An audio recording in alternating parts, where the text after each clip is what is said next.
Already case కడుతున్నామండి. ఎందుకంటే విషయం ఏంటంటే ఇప్పుడు తిరుపతి అనేసరికి ఒక ఆధ్యాత్మిక ప్రదేశం, దాని మీద చాలా సెంటిమెంట్ ఉంటుంది.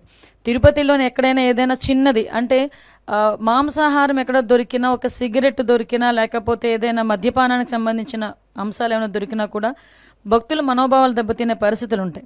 అటువంటి సిచ్యువేషన్స్లో ఒక అబద్ధపు ప్రచారాన్ని నిజం చేయడానికి వాళ్ళు చేస్తున్న ప్రయత్నాలు, సాక్షాత్తు ఇంతకుముందు ఆ తిరుమల తిరుపతి దేవస్థానం చైర్మన్ చేసిన వ్యక్తి బయటకు వచ్చి ఆ తిరుమల తిరుపతి దేవస్థానం తాలూకా ప్రాధాన్యత, దాని తాలూకా సెంటిమెంట్ తెలిసిన వ్యక్తిగా ఆయన అటువంటి కామెంట్స్ చేసేటప్పుడు ఆయన సెన్స్ పనిచేయాలి, చిత్తశుద్ధితో ఉండాలి.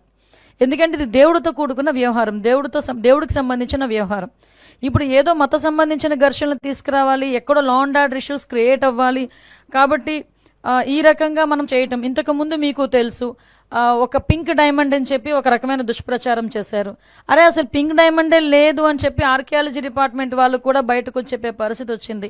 అంటే ఏదో రకంగా తిరుమల తిరుపతి దేవస్థానం అంటే ప్రజల సెంటిమెంట్, దాని మీద ఒక బురద జల్లితే గవర్నమెంట్కి చెడ్డ పేరు వస్తుంది, దానివల్ల పూలన మత ఘర్షణలు తీసుకురావచ్చు అని ఒక దురాలోచనతో వాళ్ళు చేస్తున్న కామెంట్స్ తప్పించి వీటిలో నిజం లేదు అని నిన్న నిజాలు ఈవో శ్యామలారావు గారు చాలా క్లియర్గా చెప్పారు.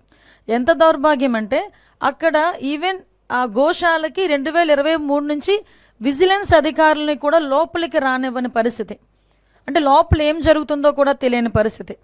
అదేవిధంగా కనీసం ఆవులకి ఇచ్చే దానాన్ని కూడా కల్తీ చేసి అందులో కూడా కనీసం నాణ్యత లేని దానాలని కూడా పెట్టే పరిస్థితి కనిపించిందని సాక్షాత్తు ఈవో శ్యామలరావు గారు చెప్పడం జరిగింది. ఎవరైతే ఇలాంటి అసత్యపు ఆరోపణలు చేస్తున్నారో, అసత్యపు ఆరోపణలు చేసిన ప్రతి ఒక్కరి మీద కంపల్సరీగా చర్యలు ఉంటాయి.